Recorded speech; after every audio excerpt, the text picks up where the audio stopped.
Hi guys. So I had a question come through today and it was a very good question, and I felt that it needed more than just a written answer. So I usually keep the people that ask questions kind of anonymous, but I'm going to read this question because it's very important. Hi Misha. In one of your videos, you mentioned the issues of amnesia. Yes, amnesia at the beginning of therapy is usually a lot. Can some alternative states have communication? To a point, but again, most people that have DID really don't know what it is or what it's doing to them, and they don't even know they have it, is usually what I've heard from at least 10, 20, 30 different people. Okay. I suffer from partial/total amnesia of therapy sessions, which causes mayhem and in terms of the therapeutic relationship. I went through this very similar issue for about 6 years. Therapy sessions were hard because I didn't know what was going on, and each week she would say, "Do you remember we talked about this?" which was a clue to her that something really was not right. Because she would ask that question, "Well, don't you remember what we talked about last week? And, I think we should start off talking about this." And I'd kind of sit there and go, "Okay." Because I didn't want her to know that I didn't remember, and it became a huge problem. And the weird thing was, in high school, when I was in high school, I had the same issue, and teachers would notice I would ace my papers. I'd have we'd be learning about math that week or English that week. Those are the two hardest for me. And I'd get A's and B's on my paperwork reading from the book. But then after a weekend, usually that consisted of some kind of abuse, I would come back and have to take a test or something, and I'd flunk it. And it shocked me and also felt validating when Mr. Gunn was one, that was my math teacher, and Mr. What was his name? Oh, Whalen. Mr. Whalen was my English teacher. Now I had to take English twice. Mr. Whalen figured out that something was wrong. I had amnesia. So he would basically tell me, "I think I want to try something different. I want you to come out in the mornings after you get off the bus, skip first period and come to my classroom, and I want you to study in the back while I teach class." And I did that. And I passed. That's how I graduated. I had to go every morning back to his class to reread what I was studying the week before in order to pass that test. So anyway, let's continue on with the question. Have you had any experiences recording sessions? And if so, is there any equipment you recommend? My smartphone can't filter background noise like an AC, as well as when speaking quietly. I was wondering perhaps you had any ideas. And yes, the first thing you need to do is make sure that your therapist is okay with recording the sessions, or that they're okay with you recording the sessions. The other thing I recommend is to make sure to try to keep it out of the media.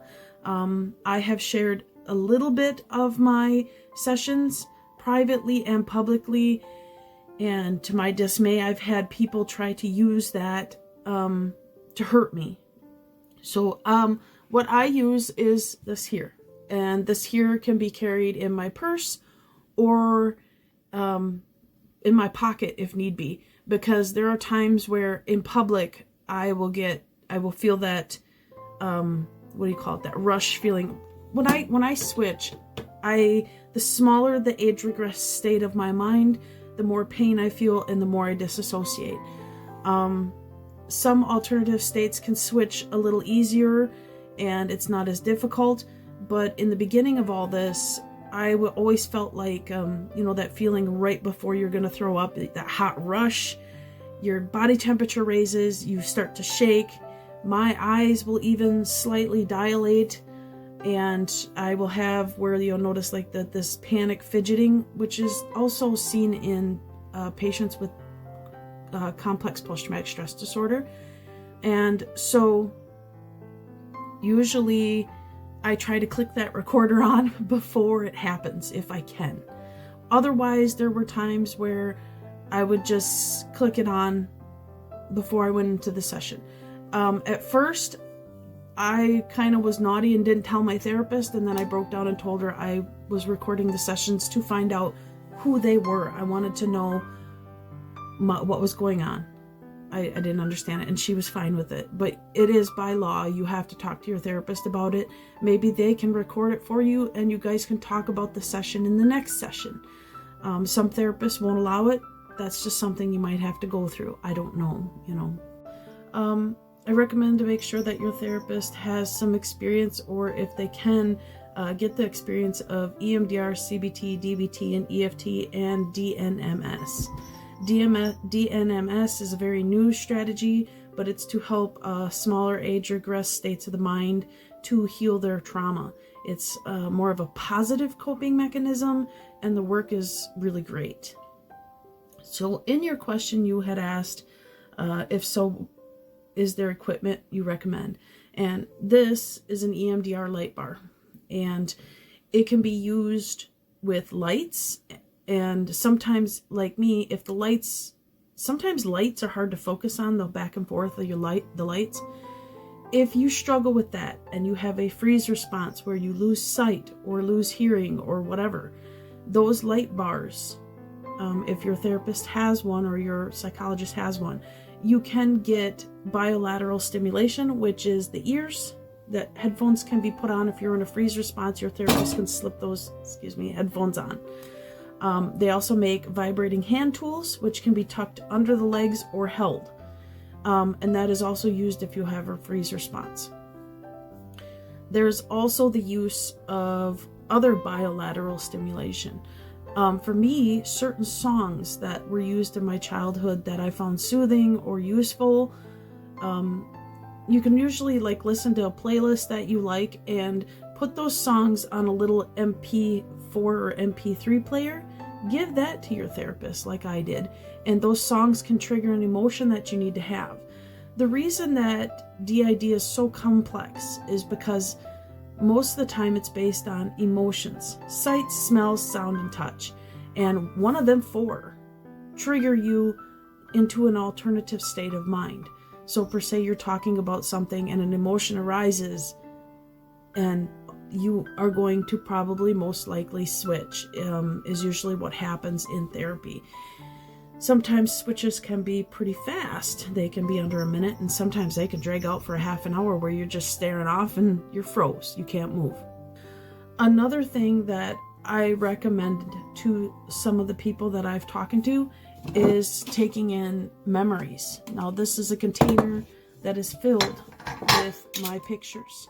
But what happens is when you take little images, per se, like this in, alternative states of the mind can identify, and they can start opening up. Your therapist can hold it up to a smaller age regress state and say, "Is this you? Can you tell me who this is?" And that's what was used in my therapy. It was the same with some of these images. And my therapist has a whole folder of copied images or original images. Drawings can be used. Toys that were part of your childhood can be used. Investigating your life is the job that needs to be done. So basically, parenting yourself. Shirley Davis talks highly about this. It's called The Parental Role, which is also done by Colin Ross. I do believe Bethany Brand touch bases on it. Melissa Kaufman touch bases on it. These are specialists in DID. And if your therapist is kind of new at this, have your therapist email Colin Ross or Bethany Brand or Melissa Kaufman, and they will give information to your therapist or psychologist to help them, guide them to new strategies or problems that they're having. There's also the person that does DNMS, which is Shirley something. I can't think of her name, and she is more than happy to also be in touch with your therapist or psychologist, on her strategies.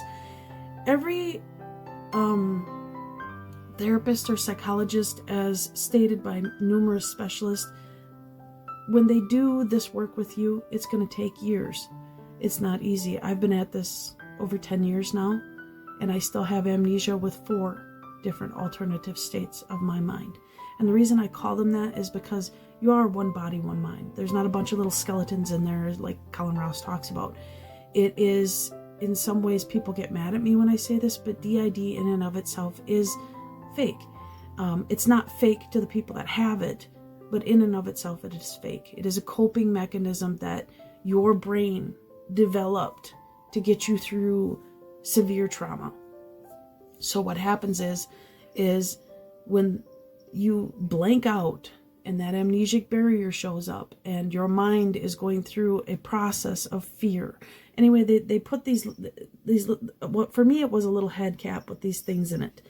And when they triggered me, one part of my brain would shut down and it would light up in another.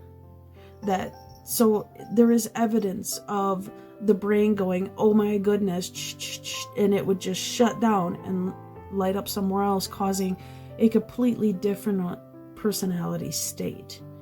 So to better control that, you have to learn to regulate your emotions, anger, fear, sadness, all that.